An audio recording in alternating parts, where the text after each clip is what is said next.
पाश्चात्यदेशतारिणे जय श्री कृष्ण चैतन्य प्रभु नित्यानंद श्री अद्वैत गदाधर श्रीवासादि गौरभक्तवृंद श्री चैतन्य मनोभीष्टं स्थापितं येन भूतले स्वयं रूपकथामह्यं ददाति स्वपदान्तिकम् वन्देऽहं श्रीगुरो श्रीयुतापदकमलं श्रीगुरुं वैष्णवां च श्रीरूपं साग्रजातं सहगणा रघुनाथान्वितं तं सजीवं साद्वैतं सावधूतं परिजनसहितं कृष्णचैतन्यदेवं श्रीराधा कृष्णपादान् सहगणललिता श्रीविशाखान्वितांश्च हे कृष्ण करुणा सिंधो दीनबंधो जगत्पते गोपेश गोपिका कांदा राधा कांदा नमोस्तुते तप्त कांचन गौरांगी राधे वृंदावनेश्वरी वृषभानुसुते देवी प्रणमामि हरिप्रिये वाञ्छाकल्पतरुभ्यश्च कृपा सिन्धुभ्यैव च पतितानां पावनेभ्यो वैष्णवेभ्यो नमो नमः। हरे कृष्ण कृष्ण कृष्ण हरे हरे हरे राम राम राम हरे हरे। ഹരേ കൃഷ്ണ. നമ്മൾ ഇവിടെ വായിക്കുന്നത് ശ്രീമദ് ഭഗവത്ഗീത യഥാരൂപം. ഇസ്കോൺ സ്ഥാപകാചാര്യൻ കൃഷ്ണകൃപാമൂർത്തി എസ് സി ഭക്തിവേദാന്ത സ്വാമി ശ്രീല പ്രഭുപാദർ വിവർത്തനവും ഭാവാർത്ഥവും നൽകിയിട്ടുള്ള ഭഗവത്ഗീത യഥാരൂപത്തിലെ 1-ാമത്തെ അധ്യായം കുരുക്ഷേത്ര യുദ്ധക്കളത്തിലെ സൈന്യ നിരീക്ഷണം. കഴിഞ്ഞ ദിവസങ്ങളിൽ നമ്മൾ 3-ാമത്തെ ശ്ലോകം വരെ വ്യത്യസ്ത ദിവസങ്ങളായി വായിച്ച് ചർച്ച ചെയ്തിട്ടുണ്ടായിരുന്നു. ആദ്യത്തെ ശ്ലോകം ധൃതരാഷ്ട്രൻ സഞ്ജയനോട് ചോദിക്കുന്നതാണ്. ഹസ്തിനപുരത്തിലെ കൊട്ടാരത്തിൽ ഇരുന്നു കൊണ്ട് കുരുക്ഷേത്രത്തിൽ യുദ്ധം തുടങ്ങിയെന്ന് അദ്ദേഹത്തിന് അറിയാം. അവിടെ കുരുക്ഷേത്ര യുദ്ധഭൂമിയിൽ യുദ്ധത്തിനായി ഒരുങ്ങി വന്നിട്ടുള്ള തന്റെ മക്കളും പാണ്ഡുവിന്റെ മക്കളും എന്താണ് ചെയ്തിട്ടുള്ളത്? കിമകുർവത സഞ്ജയ ധർമ്മക്ഷേത്രേ കുരുക്ഷേത്രേ സമവേദായുത്സവ മാമക പാണ്ഡവാശൈവ കിമകുർവത സഞ്ജയ. അവരെന്ത് ചെയ്തു എന്നാണ് ധൃതരാഷ്ട്രൻ ചോദിച്ചിട്ടുണ്ടായിരുന്നത്. അവർ ആരാണ് വിജയിക്കുന്നത്, അതിൽ ആരാണ് വിജയിക്കാൻ സാധ്യതയുള്ളത് എന്നാണ് യഥാർത്ഥത്തിൽ ധൃതരാഷ്ട്രൻ ഉദ്ദേശിച്ചിട്ടുള്ളത്. അത് സഞ്ജയന് വ്യക്തമായി മനസ്സിലായി. സഞ്ജയന് വ്യാസദേവന്റെ അനുഗ്രഹം കൊണ്ട് ഹസ്തിനപുരത്തിലെ കൊട്ടാരത്തിൽ ഇരുന്നു കൊണ്ട് തന്നെ കുരുക്ഷേത്ര യുദ്ധഭൂമിയിൽ എന്താണ് നടക്കുന്നത് എന്ന് അറിയാനുള്ള പ്രത്യേക കഴിവുണ്ടായിരുന്നു. അദ്ദേഹത്തിന് ദിവ്യ ചക്ഷുസ് ഉണ്ടായിരുന്നു. അതുകൊണ്ട് അദ്ദേഹം ധൃതരാഷ്ട്രർക്ക് കുരുക്ഷേത്ര യുദ്ധഭൂമിയിൽ എന്താണ് നടന്നത് എന്ന് വിശദമായിട്ട് പറഞ്ഞു കൊടുക്കാൻ ആരംഭിച്ചു. ആദ്യം തന്നെ ധൃതരാഷ്ട്രന്റെ ഇഷ്ടപ്പെട്ട പ്രിയപുത്രനായിട്ടുള്ള ദുര്യോധനനെ കുറിച്ചാണ് പറഞ്ഞത്. ദുര്യോധനൻ എന്ത് ചെയ്തു എന്നാണ് ആദ്യമായിട്ട് സഞ്ജയൻ ധൃതരാഷ്ട്രർക്ക് പറഞ്ഞു കൊടുക്കുന്നത്. ദുര്യോധനൻ പാണ്ഡവരുടെ സൈന്യത്തെ നിരീക്ഷിച്ചതിന് ശേഷം അദ്ദേഹത്തിന്റെ ആചാര്യനായിട്ടുള്ള ദ്രോണാചാര്യരുടെ സമീപത്ത് പോവുകയും ഇങ്ങനെ പറയുകയും ചെയ്തു എന്നാണ് 2-ാമത്തെ ശ്ലോകത്തിൽ സഞ്ജയൻ പറയുന്നത്. ദൃഷ്ട്വാതു പാണ്ഡവാനീകം വ്യൂഢം ദുര്യോധനസ്തഥാ ആചാര്യം ഉപസംഗമ്യ രാജ വചനം അബ്രവീത്. പാണ്ഡവരുടെ വളരെ നല്ല രീതിയിൽ യൂഢീകരിക്കപ്പെട്ട സൈനികമായിട്ട് സജ്ജീകരിക്കപ്പെട്ട പാണ്ഡവരുടെ സൈന്യത്തെ കണ്ട സമയത്ത് ദുര്യോധനൻ പ്രതീക്ഷിച്ചതിലും അധികമായിരുന്നു പാണ്ഡവരുടെ സൈന്യം. അല്ലെങ്കിൽ ഇത്രയും നല്ല രീതിയിൽ പാണ്ഡവരുടെ സൈന്യം ക്രമീകരിക്കപ്പെടുമെന്ന് അദ്ദേഹം പ്രതീക്ഷിച്ചിട്ടുണ്ടായിരുന്നില്ല. ആ സമയത്ത് രാജകുമാരനായിട്ട് പോലും അദ്ദേഹം ദ്രോണാചാര്യരുടെ അടുത്തേക്ക് പോയി സംസാരിച്ചു. കാര്യം ഗൗരവമുള്ളതാണ്. നേരത്തെ നിങ്ങൾക്ക് പറ്റിയതുപോലെ പാണ്ഡവരോടുള്ള സ്നേഹമൊന്നും ഇവിടെ പ്രകടിപ്പിക്കരുത്. നേരത്തെ നിങ്ങൾ ദൃഷ്ടദ്യുമ്നനെ, ദ്രുപദപുത്രനായിട്ടുള്ള നിങ്ങളുടെ ശത്രുവായിട്ടുള്ള ദൃഷ്ടദ്യുമ്നനെ ആയോധന വിദ്യയെല്ലാം പഠിപ്പിച്ചു. അദ്ദേഹം ഇപ്പോൾ നിങ്ങൾക്കെതിരെ അല്ലെങ്കിൽ നമ്മൾക്കെതിരെ പാണ്ഡവരുടെ പക്ഷത്ത് ചേർന്ന് അവരുടെ സേനാധിപതിയായിട്ട് യുദ്ധത്തിന് തയ്യാറെടുത്തുകൊണ്ടിരിക്കുകയാണ്. അപ്പോൾ ഇങ്ങനെയുള്ള അബദ്ധങ്ങളും സ്നേഹമൊന്നും ഇനി കാണിക്കരുത്, ഗൗരവപൂർവം യുദ്ധം ചെയ്യണം എന്ന് സൂചിപ്പിക്കുന്നതിന് വേണ്ടി ദുര്യോധനൻ ആചാര്യന്റെ അടുത്ത് ചെന്ന്, ദ്രോണാചാര്യരുടെ അടുത്ത് ചെന്ന് സംസാരിക്കുന്നതാണ് ഇവിടെ പറയുന്നത്. എന്താണ് സംസാരിച്ചത് എന്നാണ് സഞ്ജയൻ 3-ാമത്തെ ശ്ലോകം മുതൽ പറയുന്നത്. പശ്യൈതാം പാണ്ഡുപുത്രാണാം ആചാര്യ മഹതീം ചമോ വ്യൂഢാം ദ്രുപദപുത്രേണ തവ ശിഷ്യേണ ധീമതാം. വളരെ നല്ല രീതിയിൽ സജ്ജീകരിക്കപ്പെട്ടിട്ടുള്ള ഈ പാണ്ഡവ സൈന്യത്തെ നോക്കൂ. അങ്ങയുടെ തന്നെ ശിഷ്യനായിട്ടുള്ള, ബുദ്ധിമാനായിട്ടുള്ള ദ്രുപദപുത്രനായ ദൃഷ്ടദ്യുമ്നനാണ് പാണ്ഡവരുടെ സൈന്യം സജ്ജീകരിച്ചിട്ടുള്ളത്. അതുകൊണ്ടാണ് വളരെയധികം ശ്രദ്ധിക്കണം എന്നാണ് പറയുന്നത്. അങ്ങയുടെ ശത്രുവാണ് ദ്രുപദൻ. അങ്ങയെ കൊല്ലാൻ വേണ്ടി ജനിച്ചിട്ടുള്ളതാണ് ദൃഷ്ടദ്യുമ്നൻ. അല്ലെ, അതുകൊണ്ട് അങ്ങ് ഗൗരവപൂർവ്വം യുദ്ധം ചെയ്യണമെന്നാണ് ദുര്യോധനൻ സൂചിപ്പിക്കുന്നത്. ആദ്യമായിട്ട് ദുര്യോധനൻ പാണ്ഡവ സൈന്യത്തെ പരിചയപ്പെടുത്തുകയാണ് ചെയ്യുന്നത്. ശത്രു സൈന്യത്തിന്റെ ശക്തി എത്രത്തോളമാണ് എന്ന് അറിയേണ്ടത് യുദ്ധത്തിന് മുന്നേ ഒരു സൈനികന്റെ അല്ലെങ്കിൽ സേനാധിപതിയുടെ ചുമതലയാണ്. അല്ലെ, ശത്രുപക്ഷത്തെ കുറിച്ച് അറിയാതെ യുദ്ധം ചെയ്യുന്നത് ശരിയല്ല. ശത്രുവിന് എത്ര ശക്തിയുണ്ട് എന്ന് നമ്മൾ ആദ്യം അറിഞ്ഞിരിക്കണം. അപ്പോൾ അതിനായിട്ട് ആദ്യം ദുര്യോധനൻ പാണ്ഡവ സൈന്യത്തെ പരിചയപ്പെടുത്തുന്നതാണ് ഇനിയുള്ള ശ്ലോകങ്ങളിൽ നമുക്ക് കാണാൻ സാധിക്കുന്നത്. അപ്പോൾ ഇനി 4-ാമത്തെ ശ്ലോകമാണ് വായിക്കാനുള്ളത്. 4-ാമത്തെ ശ്ലോകം വായിക്കാം.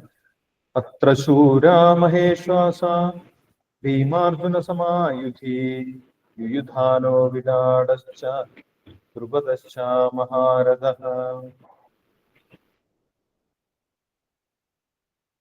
വിവർത്തനം ഭാവാർത്ഥം വായിച്ചതിന് ശേഷം നമ്മൾക്ക് ഡിസ്കസ് ചെയ്യാം. 4-ാമത്തെ ശ്ലോകം വിവർത്തനം ഭാവാർത്ഥം വായിച്ചു.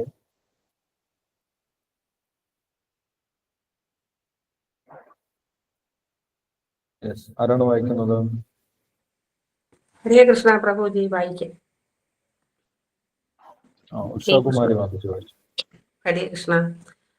അത്ര ശൂരാ മഹേശ്വാസ ഭീമാർജുന സമാസുതി യുയുധാനോ വിരാടശ്ച ദ്രുപദശ്ച മഹാരഥ. വിവർത്തനം. ഭീമാർജുനരോട് കിടനിൽക്കുന്ന യുയുധാനൻ, വിരാടൻ, ദ്രുപദൻ എന്നീ വില്ലാളി വീരന്മാർ ആ സൈന്യത്തിലുണ്ട്. ഭാവാർത്ഥം. അയോധന കലയിൽ ദ്രോണാചാര്യനുള്ള പാടവം ഓർക്കുമ്പോൾ ദൃഷ്ടദ്യുമ്നനെ ഒരു മികച്ച എതിരാളിയായി കരുതാനില്ല. എങ്കിലും പാണ്ഡവ സൈന്യത്തിൽ ഭയപ്പെടേണ്ടവരായിട്ട് വേറെയും ചിലരുണ്ട്. ഭീമാർജുനന്മാരെ പോലെ ഭീഷണരാവണവരും വിജയത്തിന്റെ വഴിയിലിരിക്കുന്ന ആ പ്രതിയോഗികളെ ദുര്യോധനൻ എടുത്തു പറയുന്നു. ഭീമാർജുനന്മാരുടെ കരുത്തിനെ പറ്റി അദ്ദേഹം തികച്ചും ബോധവാനായിരുന്നതിനാലാണ് മറ്റു യോദ്ധാക്കളെ അവരുമായി താരതമ്യപ്പെടുത്തിയത്. ഹരേ കൃഷ്ണ പ്രഭുജി. ഹരേ കൃഷ്ണ. ഹരേ കൃഷ്ണ. Thank you Ushakumari Mataji. ഹരേ കൃഷ്ണ. അപ്പോൾ ദുര്യോധനൻ പരിചയപ്പെടുത്തുന്ന സൈനികരുടെ പേരാണ് ഇവിടെയുള്ളത്. അത്ര ശൂര മഹേശ്വാസ ഭീമാർജുന സമായുധി യുയുധാനോ വിരാടശ്ച ദ്രുപദശ്ച മഹാരഥ.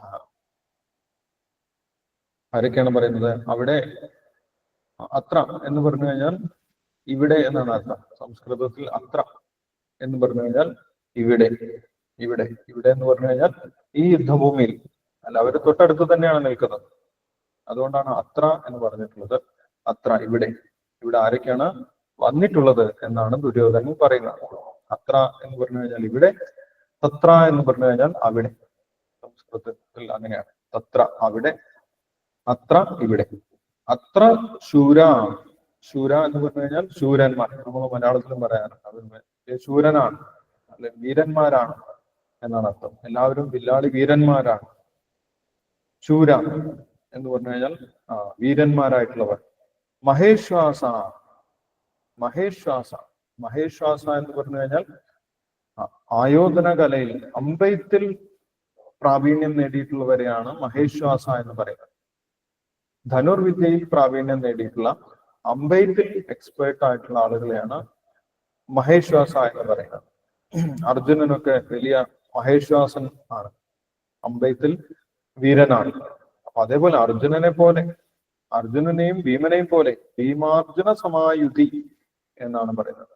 ഭീമാർജുനന്മാരോട് തുല്യമായിട്ട് അവരോട് കിടനിൽക്കുന്ന, യുദ്ധത്തിൽ കിടനിൽക്കുന്ന, ഭീമാർജുന സമായുധി, യുദ്ധത്തിൽ ഭീമാർജുനന്മാരോട് കിടനിൽക്കുന്ന മറ്റു സൈനികരും ഇവിടെയുണ്ട്, ഇവിടെ വന്നിട്ടുണ്ട്, നമ്മൾ ശ്രദ്ധിക്കണം എന്നാണ് പറയുന്നത്.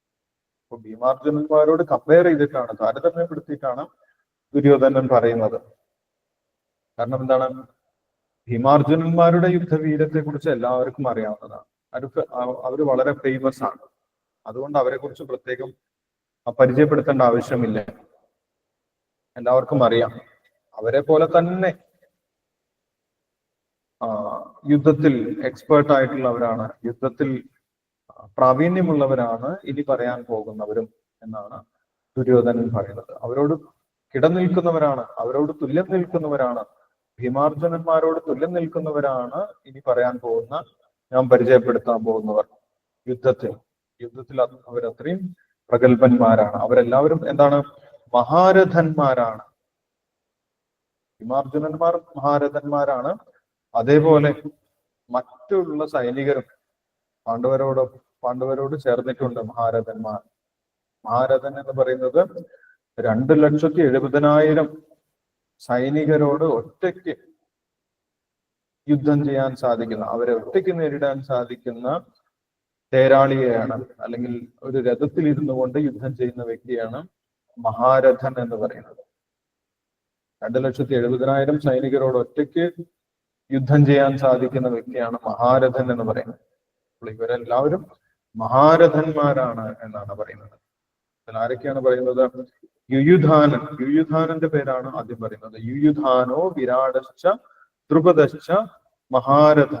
ഇവരെല്ലാവരും മഹാരഥന്മാരാണ്. യുയുധാനൻ എന്ന് പറയുന്നത്, യുയുധാനൻ എന്ന് പറയുന്നത് യദുവംശത്തിലുള്ള ഒരു രാജകുമാരനാണ്.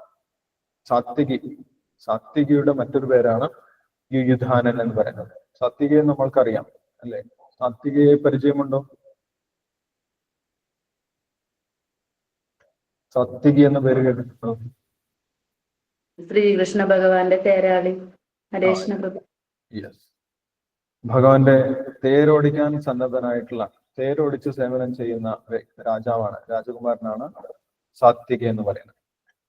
ആ സാത്വികി തന്നെയാണ് യുയുധാനൻ എന്ന് പറയുന്നത്. യുയുധാനൻ യഥാർത്ഥത്തിൽ അർജുനന്റെ ശിഷ്യനാണ്. അർജുനനാണ് യുയുധാനനെ അസ്ത്രവിദ്യയൊക്കെ പഠിപ്പിച്ചിട്ടുള്ളത്. അതുകൊണ്ട് യുയുധാനൻ പാണ്ഡവരുടെ കൂടെയാണ്. മാത്രമല്ല അദ്ദേഹം ഭഗവാന്റെ സേവകൻ കൂടിയാണ്. അവര് യദുവംശത്തിലെ രാജാവാണ് യുയുധാനൻ എന്ന് പറയും. യുയുധാനോ വിരാടശ്ച ദ്രുപദശ്ച മഹാരഥ. വിരാട രാജാവ്, രാജ്യത്തെ രാജാവാണ് വിരാടൻ എന്ന് പറയുന്നത്. മത്സ്യരാജ്യത്തിലെ രാജാവാണ് വിരാടൻ എന്ന് പറയുന്നത്. പാണ്ഡവര് അജ്ഞാതവാസ സമയത്ത് ഒളിച്ച് താമസിച്ചിരുന്നത് ഈ വിരാട രാജാവിന്റെ കൊട്ടാരത്തിലായിരുന്നു. അജ്ഞാതവാസ സമയത്തിന് മുന്നേ 12 വർഷം വനവാസം ഉണ്ടായിരുന്നു. അപ്പൊ എന്താണ് കണ്ടീഷൻ? ചൂതിൽ തോറ്റ സമയത്ത് അവരോട് പറഞ്ഞിരുന്നത് 12 വർഷം വനവാസം ചെയ്യണം, അതേപോലെ 1 വർഷം അജ്ഞാതവാസവും ചെയ്യണം. ആ അജ്ഞാതവാസ സമയത്ത് അവരെ കണ്ടുപിടിക്കപ്പെട്ടു കഴിഞ്ഞാൽ വീണ്ടും 12 വർഷം വനവാസവും ചെയ്യണം, 1 വർഷം അജ്ഞാതവാസവും ചെയ്യണം. അതുകൊണ്ട് ആരും കാണാതെ, പുറത്താരും അറിയാതെ അവർ 1 വർഷം ഒളിച്ചു താമസിച്ചിരുന്നത്, വേഷം മാറി താമസിച്ചിരുന്നത് ഈ വിരാട രാജാവിന്റെ കൊട്ടാരത്തിലായിരുന്നു. അല്ല, 5 പേരും, പാണ്ഡവരിൽ 5 പേരും, ദ്രൗപദിയും അവരുടെ കൊട്ടാരത്തിൽ വ്യത്യസ്ത വേഷങ്ങളിൽ ഉണ്ടായിരുന്നു. നമുക്കറിയാം, അർജുനൻ ഒരു ഡാൻസ് ടീച്ചറായിട്ട്, ബൃഹന്നള എന്ന് പറഞ്ഞിട്ടുള്ള ഒരു ടീച്ചറായിട്ട്, ഡാൻസ് പഠിപ്പിക്കുന്ന ടീച്ചറായിട്ടായിരുന്നു, നൃത്ത അധ്യാപികയായിട്ടാണ് വിരാട രാജാവിന്റെ കൊട്ടാരത്തിൽ കഴിഞ്ഞിരുന്നത്. യുധിഷ്ഠിരൻ വിദൂഷകന്റെ വേഷത്തിലായിരുന്നു. ഭീമൻ പാചകക്കാരനായിട്ടായിരുന്നു. നകുലൻ കുതിരകളെയൊക്കെ മേയ്ക്കുന്ന, കുതിരകളെ പരിപാലിക്കുന്ന വ്യക്തിയായിരുന്നു. സഹദേവൻ പശുക്കളെ മേയ്ക്കുന്ന ആളായിട്ട് അവിടെ നിന്നു. ദ്രൗപദി ആണെങ്കിൽ അവിടുത്തെ രാജ്ഞിയുടെ പരിചാരികയായിട്ട്, ദാസിയായിട്ടും നിന്നിട്ടുണ്ടായിരുന്നു. അപ്പോൾ ഈ വിരാട് രാജാവിന്റെ പുത്രിയാണ് ഉത്തര. ഉത്തരയായിരുന്നു അർജുനൻ ബൃഹന്നളയുടെ വേഷത്തിൽ ഡാൻസ് ഒക്കെ പഠിപ്പിച്ചിട്ടുണ്ടായിരുന്നു. പിന്നീട് അവർക്ക് മനസ്സിലായി, പിന്നീട് വിരാട് രാജാവിന് മനസ്സിലായി, ഇവര് സാധാരണ വ്യക്തികളല്ല, ഇവര് പാണ്ഡവന്മാരാണ്, പാണ്ഡവന്മാരും ദ്രൗപദിയുമാണ് ഇവിടെ വന്നിട്ടുള്ളത് എന്ന് മനസ്സിലായ സമയത്ത് പാണ്ഡവര് അതിന്റെ മുന്നേ അവരെ യുദ്ധത്തിൽ സഹായിക്കുകയും ചെയ്തിട്ടുണ്ടായിരുന്നു. വിരാട രാജാവിനെ യുദ്ധത്തിൽ സഹായിച്ചിട്ടുണ്ടായിരുന്നു. കൗരവര് അവരെ ആക്രമിച്ചു. ആ സമയത്ത് അർജുനൻ ബൃഹന്നളയായിട്ട് തന്നെ യുദ്ധം ചെയ്യാൻ പോയി. അങ്ങനെ അവരെ സഹായിച്ചു. അങ്ങനെ പിന്നീട് അവർക്ക് മനസ്സിലായി ഇത് പാണ്ഡവരാണെന്ന് മനസ്സിലായ സമയത്ത് അർജുനനോട് വിരാട രാജാവ് പറഞ്ഞിട്ടുണ്ടായിരുന്നു, അങ്ങ് എന്റെ പുത്രിയെ വിവാഹം ചെയ്യും, പുത്രിയെ വിവാഹം ചെയ്യുന്നതിൽ എനിക്ക് വലിയ സന്തോഷമാണ് എന്ന് അർജുനനോട് പറഞ്ഞു. അപ്പോൾ അർജുനൻ പറഞ്ഞത്, എനിക്കൊരിക്കലും പുത്രിയെ വിവാഹം ചെയ്യാൻ സാധിക്കില്ല. കാരണം എന്താണ്? ഉത്തര എന്റെ ശിഷ്യയാണ്. ശിഷ്യ എന്ന് പറഞ്ഞു കഴിഞ്ഞാൽ എന്റെ പുത്രിക്ക് തുല്യമാണ്. ശിഷ്യ എന്ന് പറയുന്നത് ശിഷ്യയെ ഒരിക്കലും വിവാഹം ചെയ്യാൻ സാധിക്കില്ല. ശിഷ്യ എന്ന് പറയുന്നത് പുത്രിക്ക് തുല്യമാണ്. അതുകൊണ്ട് പുത്രിയെ ഒരിക്കലും വിവാഹം ചെയ്യാൻ സാധിക്കില്ല. അങ്ങേക്ക് താല്പര്യമാണെങ്കിൽ എന്റെ പുത്രനെ കൊണ്ട് വിവാഹം ചെയ്യിപ്പിക്കാം എന്ന് പറഞ്ഞിട്ട് അഭിമന്യുവാണ് പുത്രിയെ വിവാഹം ചെയ്യുന്നത്. അല്ലെ, നമ്മൾ കേട്ടിട്ടുണ്ട്. ആ അഭിമന്യുവിന്റെയും ഉത്തരയുടെയും പുത്രനാണ് പരീക്ഷിത്ത്. പാണ്ഡവരുടെ വംശത്തിൽ വധിക്കപ്പെടാതെ അവശേഷിച്ച ഒരേ ഒരു വ്യക്തിയാണ് പരീക്ഷിത്ത്. അപ്പോൾ ആ വിരാട രാജാവും ഇവിടെ വന്നിട്ടുണ്ടായിരുന്നു. കാരണം പാണ്ഡവർ നേരത്തെ അവരെ സഹായിച്ചിട്ടുണ്ടായിരുന്നു. അപ്പോൾ വിരാട രാജാവും പാണ്ഡവ പക്ഷത്താണ് വന്നിട്ടുള്ളത്. യുയുധാനോ വിരാടശ്ച ദ്രുപദശ്ച മഹാരഥ. ദ്രുപദ രാജാവ് നമ്മൾക്കറിയാം, ദ്രോണാചാര്യരുടെ സഹപാഠി, പിന്നീട് ശത്രുവായിട്ട് മാറി. ദ്രോണനെ കൊല്ലാൻ വേണ്ടി മാത്രം ദ്രുപദ രാജാവ്, പാഞ്ചാല രാജ്യത്തെ രാജാവായിരുന്നു ദ്രുപദൻ. ദ്രോണാചാര്യരെ കൊല്ലുന്നതിന് വേണ്ടി അദ്ദേഹം യജ്ഞം നടത്തുകയും അതിൽ 2 കുട്ടികൾ ഉണ്ടാവുകയും ആ യജ്ഞത്തിൽ നിന്ന് 2 കുട്ടികൾ ഉണ്ടാവുകയും ചെയ്തു, ദൃഷ്ടദ്യുമ്നനും ദ്രൗപദിയും. ദൃഷ്ടദ്യുമ്നനാണ് ഇപ്പോൾ പാണ്ഡവരുടെ സേനാ നായകനായിട്ടുള്ളത്. അദ്ദേഹമാണ് സൈന്യത്തെയൊക്കെ വിന്യസിച്ചിട്ടുള്ളത്. ദ്രൗപദിയെയാണ് പാണ്ഡവർ വിവാഹം ചെയ്തിട്ടുള്ളത്.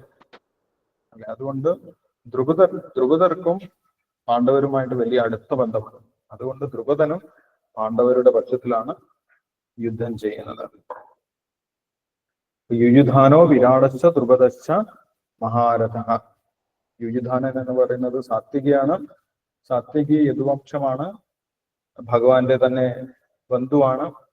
ഭഗവാന്റെ രഥം തേര് തെളിക്കുന്ന വ്യക്തിയാണ്, സാത്വികയാണ്. വിരാടൻ എന്ന് പറയുന്നത് പാണ്ഡവരെ ഒളിച്ചു താമസിക്കാൻ സഹായിച്ചിട്ടുള്ള വിരാട് രാജാവാണ്. ദ്രുപദൻ ദ്രോണാചാര്യരുടെ ശത്രുവായിട്ടുള്ള ദൃഷ്ടദ്യുമ്നന്റെയും ദ്രൗപദിയുടെയും പിതാവുമാണ് ദ്രുപദൻ എന്ന് പറയുന്നത്. ഇവരെല്ലാം പാണ്ഡവരുടെ പക്ഷത്താണ്. പിന്നീട് അടുത്ത ശ്ലോകത്തിൽ പറയുന്നത് അടുത്ത മഹാരഥന്മാരെ കുറിച്ചാണ്. പാണ്ഡവ പക്ഷത്ത് തന്നെയുള്ള മറ്റു മഹാരഥന്മാരെ കുറിച്ചാണ് 5ാമത്തെ ശ്ലോകത്തിലും പറയുന്നത്. ദൃഷ്ടകേതു ശേഖിതാന കാശിരാജശ്ച വീര്യവാൻ കുരുജിത് കുന്തിഭോജശ്ച ശൈബ്യശ്ച നരപുങ്കമ. അതിനും ഭാവാർത്ഥമില്ല. ദൃഷ്ടകേതു, ശേഖിതാനൻ, കാശിരാജാവ്, പുരുജിത്, കുന്തിഭോജൻ, ശൈബ്യൻ എന്നീ വീരന്മാരായ യോദ്ധാക്കളും അവിടെ സന്നിഹിതരായിട്ടുണ്ട്. ദൃഷ്ടകേതു എന്ന് പറയുന്നത് യഥാർത്ഥത്തിൽ ചേതി രാജാവാണ്. ചേതി രാജ്യത്തിലെ രാജാവാണ് ദൃഷ്ടകേതു. ചേതി രാജ്യത്തിലെ നേരത്തെ രാജാവ് ശിശുപാലനായിരുന്നു. ശിശുപാലന്റെ പുത്രനാണ് ദൃഷ്ടകേതു എന്ന് പറയുന്നത്.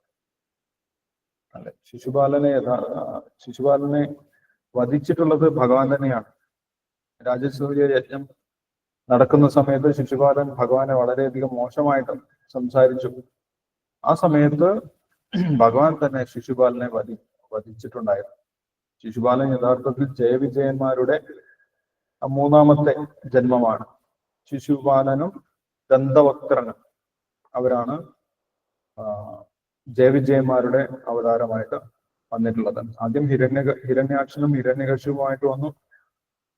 പിന്നീട് രാവണനും കുംഭകർണനുമായിട്ട് വന്നു. അതിനുശേഷം ഇപ്പോൾ ശിശുപാലനും ദന്തവക്ത്രനുമായിട്ട് വന്നു. അപ്പോൾ ഭഗവാൻ തന്നെയാണ് അവരെ വധിക്കുന്നത് എന്ന് നേരത്തെ തന്നെ അറിയാം. ഭഗവാൻ തന്നെ ശിശുപാലനെ വധിച്ചു.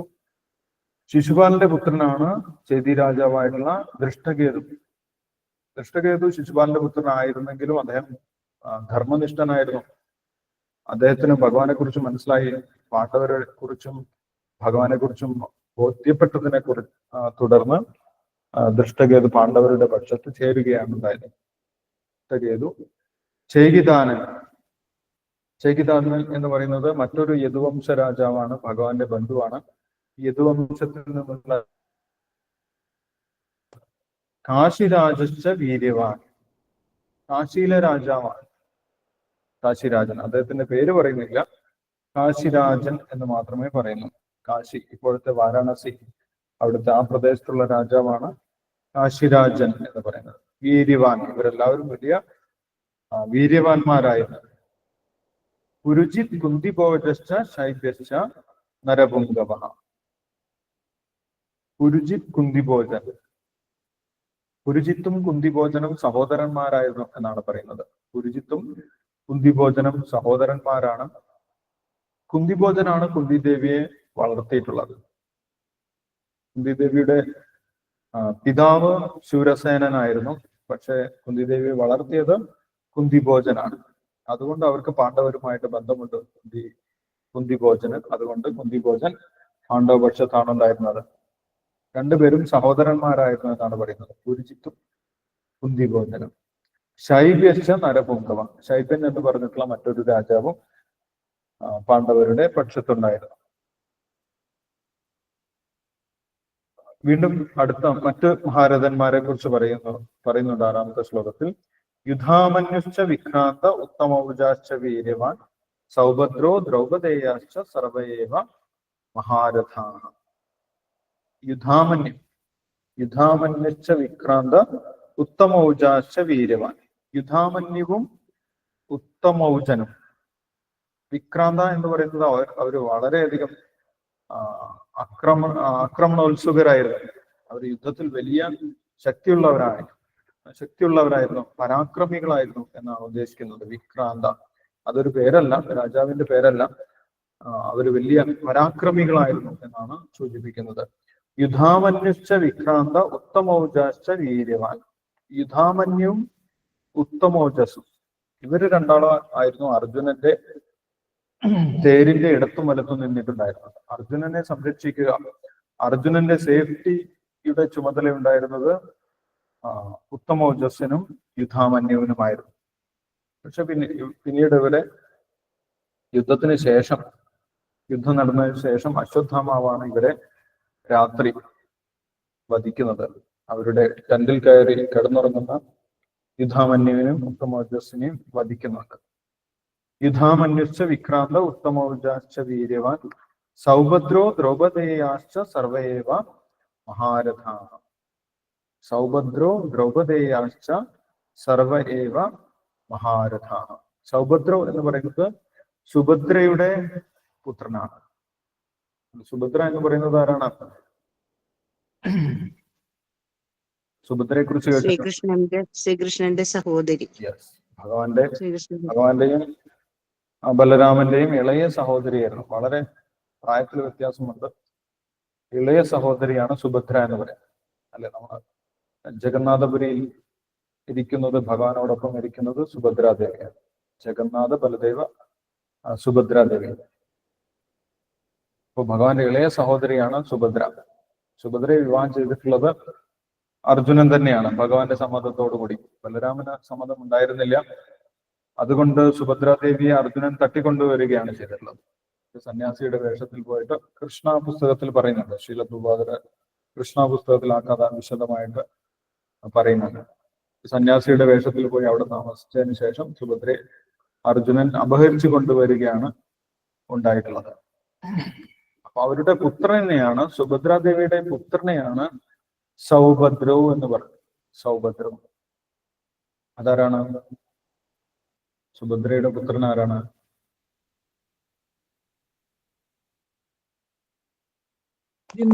അഭിമന്യുവാണ്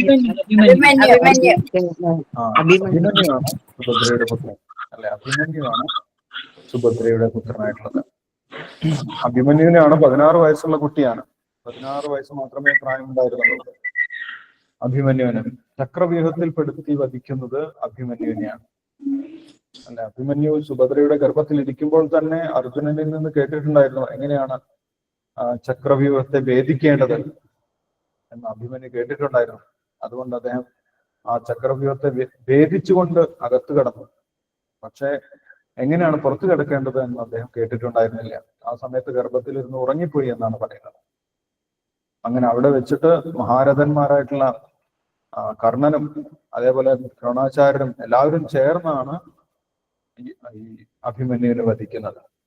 അത്രയും പ്രായം കുറഞ്ഞ 16 വയസ്സുള്ള ഒരു കുട്ടിയോട് ഇത്രയും വലിയ മഹാരഥന്മാരെല്ലാവരും ചേർന്നിട്ടാണ് വധിക്കുന്നത്. അത്രയും വീരപരാക്രമിയായിരുന്നു അഭിമന്യു എന്ന് പറയുന്നത്. സൗഭദ്രോ ദ്രൗപദേയാശ. അഭിമന്യുവാണ് വിരാട് രാജാവിന്റെ പുത്രിയായിട്ടുള്ള ഉത്തരയെ വിവാഹം ചെയ്യുന്നത്. ഉത്തരയുടെ പുത്രനാണ്, ഉത്തരയുടെയും അഭിമന്യുടെയും പുത്രനാണ് പരീക്ഷിത് മഹാരാജാവ്. ഭാഗവതത്തിന്റെ ആരംഭത്തിൽ നമ്മൾ കാണുന്നുണ്ട് ഉത്തര ഭഗവാനെ ശരണം പ്രാപിക്കുന്നത്. പാഹി മഹാബാഹു എന്ന് പറഞ്ഞിട്ട് ഭഗവാനെ രക്ഷിക്കണേ എന്ന് പറഞ്ഞിട്ട് ഉത്തര ഓടി വരുന്നുണ്ട്. അത് അശ്വത്ഥാമാവിന്റെ ബ്രഹ്മാസ്ത്രത്തിനെ ഭയന്നിട്ടാണ് ഉത്തര ഓടി വരുന്നത്.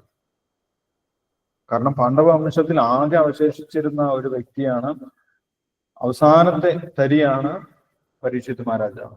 ആ പരീക്ഷിത് മഹാരാജാവിനെ കൊല്ലാൻ വേണ്ടി അശ്വത്ഥാമാവ് ബ്രഹ്മാസ്ത്രം അയച്ചിട്ടുണ്ടായിരുന്നു. അപ്പോൾ ചെറുപ്പത്തിൽ തന്നെ ഉത്തരയുടെ ഗർഭത്തിലിരുന്ന പരീക്ഷിത് മഹാരാജാവിനെ ഭഗവാൻ നേരിട്ട് സംരക്ഷിച്ചു. അതുകൊണ്ടാണ് പരീക്ഷത്തിന് വിഷ്ണുരാധൻ എന്നുള്ള ഒരു പേര് കിട്ടിയിരുന്നത്. വിഷ്ണുരാധൻ എന്നാണ് യഥാർത്ഥത്തിൽ പരീക്ഷിത് മഹാരാജാവിന്റെ പേര്. വിഷ്ണുവിനാൽ സംരക്ഷിക്കപ്പെട്ടിട്ടുള്ളത്. അപ്പോൾ ചെറുപ്പത്തിൽ തന്നെ ഗർഭത്തിലിരിക്കുമ്പോൾ തന്നെ ഭഗവാന്റെ രൂപം ദർശിക്കാനും സാധിച്ചു. ശംഖചക്ര ഗദാപത്മങ്ങളോടുകൂടി ഭഗവാൻ തന്നെ സംരക്ഷിക്കുന്നത് പരീക്ഷിത്തിന് ഗർഭത്തിലിരുന്ന് തന്നെ കാണാൻ സാധിക്കുമായിരുന്നു. അപ്പോൾ അദ്ദേഹം ജനിച്ചതിന് ശേഷം വീണ്ടും ആ രൂപം എവിടെയാണ്, ആ ഭഗവാനെ എവിടെയെങ്കിലും കാണാൻ സാധിക്കുന്നുണ്ടോ? ആരെ കാണുന്ന സമയത്തും അദ്ദേഹം ഇത് ഭഗവാന്റെ രൂപമാണോ, ഇത് ഭഗവാന്റെ രൂപമാണോ എന്ന് അന്വേഷിക്കാൻ തുടങ്ങി, എന്ന് ചിന്തിക്കാൻ തുടങ്ങി. അതുകൊണ്ടാണ് അദ്ദേഹത്തിന് പരീക്ഷിത്ത് എന്നുള്ള ഒരു പേര്. അദ്ദേഹം പരീക്ഷിക്കുകയാണ് ഇത് ഭഗവാന്റെ രൂപമാണോ, ഭഗവാന്റെ രൂപമാണോ എന്ന് ചിന്തിച്ചത് കൊണ്ടാണ് അദ്ദേഹത്തിന് പരീക്ഷിത്ത് എന്നുള്ള പേര് കിട്ടിയിട്ടുള്ളത്. ആ പരീക്ഷിത്ത് ആരാണ്? അദ്ദേഹം സുഭദ്രാപുത്രനായിട്ടുള്ള അഭിമന്യുവിന്റെ മകനാണ്. ആ പരീക്ഷിത്തിനാണ് ഭാഗവതം പറഞ്ഞു കൊടുക്കുന്നത്. സൗഭദ്രോ എന്ന് പറയുന്നത് സുഭദ്രയുടെ പുത്രനായിട്ടുള്ള അഭിമന്യാണ്, ഭഗവാന്റെ അനിയത്തിയുടെ പുത്രനാണ്. ദ്രൗപദേയാശ. ദ്രൗപദേയാശ എന്ന് പറയുന്നത്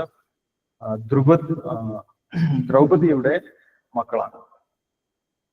പഞ്ചപാണ്ഡവന്മാരിൽ ഓരോരുത്തരിലും ദ്രൗപദിക്ക് ഓരോ പുത്രന്മാരുണ്ടായിരുന്നു. അവർ 5 പേരെ കൂടി ചേർത്താണ് ഇവിടെ ദ്രൗപദേയാശ എന്ന് പറയുന്നത്. ദ്രൗപദേയാശ സർവയേവ മഹാരഥ. ഇവരെല്ലാവരും മഹാരഥന്മാരാണ്. പാഞ്ചാലിയുടെ പുത്രന്മാരാണെങ്കിലും സുഭദ്രയുടെ പുത്രന്മാരാണെങ്കിലും എല്ലാവരും വലിയ മഹാരഥന്മാരാണ്. അവരെല്ലാവരും ചെറിയ പ്രായമാണ് അല്ലെ? അപ്പൊ നമ്മൾ ഇവിടെ നോക്കുന്ന സമയത്ത് യുദ്ധത്തിന് ആരൊക്കെയാണ് വന്നിട്ടുള്ളത്? എല്ലാവരും രാജാക്കന്മാരും രാജാക്കന്മാരുടെ മക്കളും ചെറിയ കുട്ടികളൊക്കെ വന്നിട്ടുണ്ട്. പേരക്കുട്ടികളും ഭീഷ്മ പിതാമഹൻ മുതൽ ദ്രോണാചാര്യൻ മുതൽ ഇവിടെ സുഭദ്രയുടെ മക്കൾ വരെ 16 വയസ്സുള്ള അഭിമന്യു വരെ യുദ്ധത്തിന് വന്നിട്ടുണ്ട്. അപ്പൊ അതിന്റെ അർത്ഥം എന്താണ്? യുദ്ധം വരുന്ന സമയത്ത് നേരിട്ട് രാജാവും രാജാവിന്റെ മക്കളും രാജകുമാരന്മാരും ഒക്കെയാണ് നേരിട്ട് യുദ്ധത്തിൽ പങ്കെടുക്കുന്നത്. കാരണം അവർ ക്ഷത്രിയന്മാരായിരുന്നു.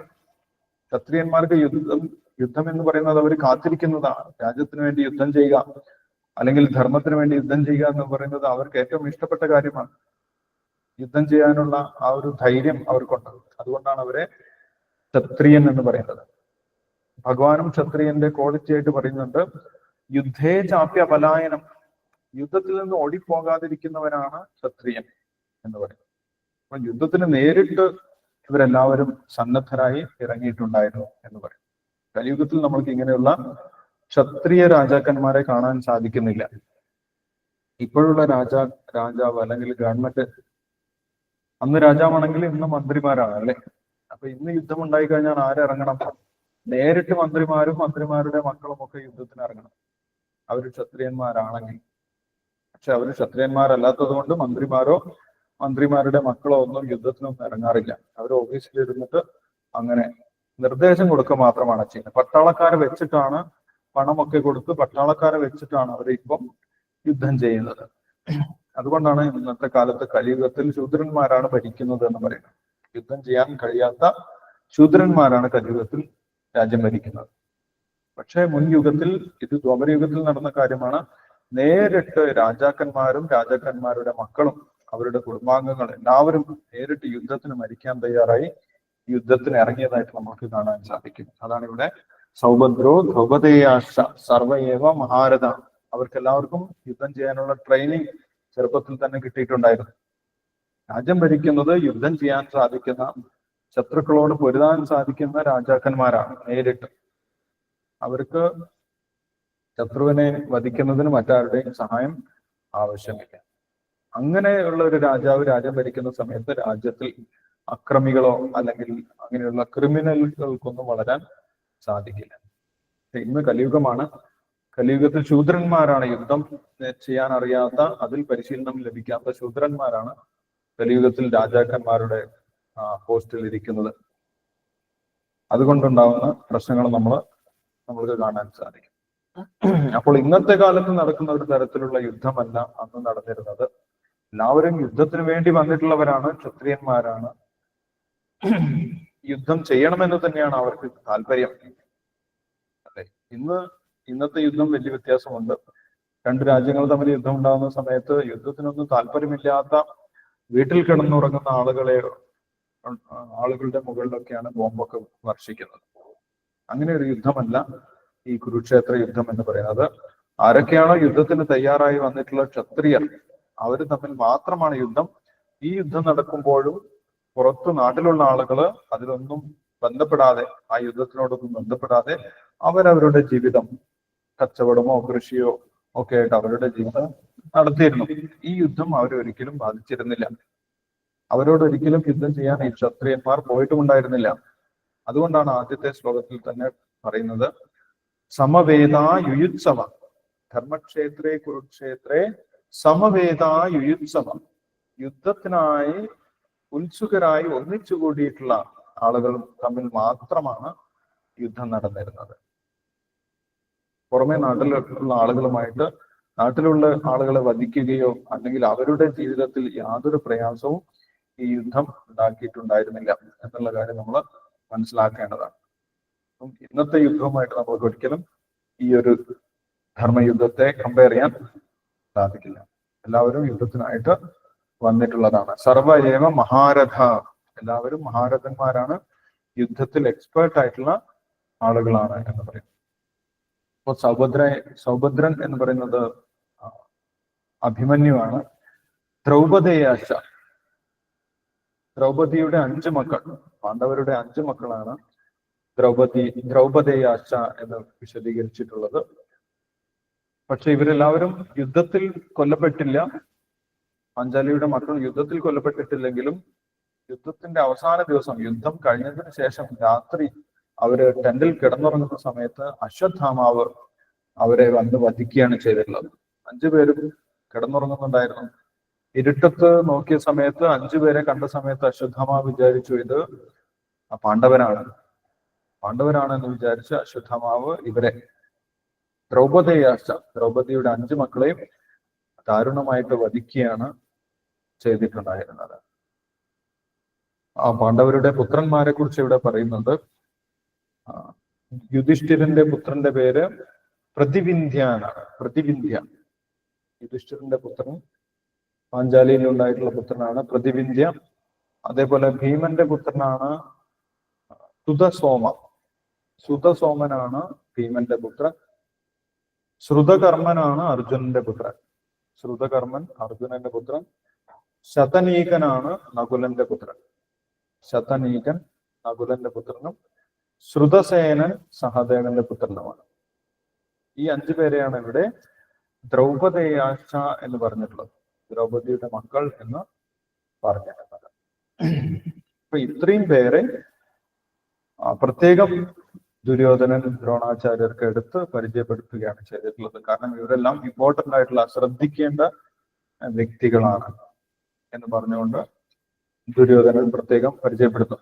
അത്ര ശൂരാ മഹേശ്വാസ ഭീമാർജുന സമായുധി യുയുധാനോ വിരാടശ്ച ദ്രുപദശ്ച മഹാരഥഃ ദൃഷ്ടകേതുശ്ചേകിതാനഃ കാശിരാജശ്ച വീര്യവാൻ പുരുജിത് കുന്തിഭോജശ്ച ശൈബ്യശ്ച നരപുംഗവഃ യുധാമന്യുശ്ച വിക്രാന്ത ഉത്തമൗജാശ്ച വീര്യവാൻ സൗഭദ്രോ ദ്രൗപദേയാശ്ച സർവൈവ മഹാരഥ.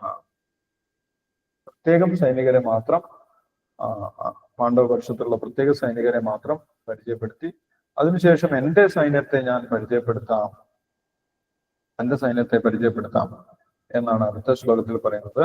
അസ്മാകം വിശിഷ്ടായേ താൻ നിബോധ ദ്വിജോത്തമ നായകാ മമ സൈന്യസ്യ സംജ്ഞാർത്ഥം താൻ ബ്രവീമിതേ. ബ്രാഹ്മണോത്തമ, എന്റെ സൈന്യത്തെ നയിക്കുന്നതിന് യോഗ്യതയുള്ള പടനായകന്മാരെ പറ്റി ഞാൻ പറഞ്ഞു തരാം. ഇവിടെ ബ്രാഹ്മണോത്തമ, ദ്വിജോത്തമ എന്നാണ് പറയുന്നത്. അത് കുറച്ച് കളിയാക്കി പറയുന്നതാണ്. കാരണം ആ ബ്രാഹ്മണീയമായിട്ടുള്ള സ്വഭാവം ഇവിടെ യുദ്ധത്തിൽ നല്ലതല്ല.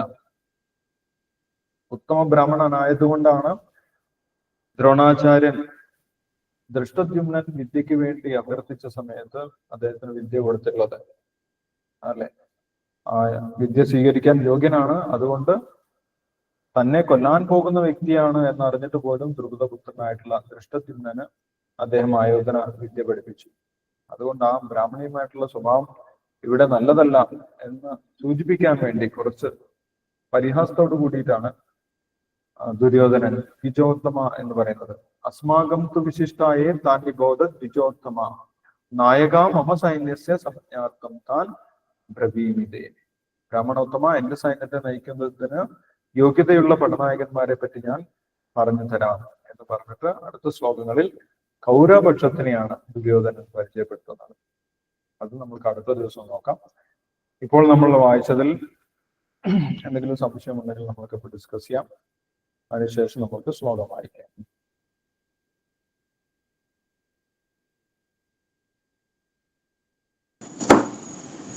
കൃഷ്ണ പ്രഭുജി, ദ്രൗപദേയാച്ഛൻ 5 മക്കളുടെ ഒന്ന് പറയാമോ?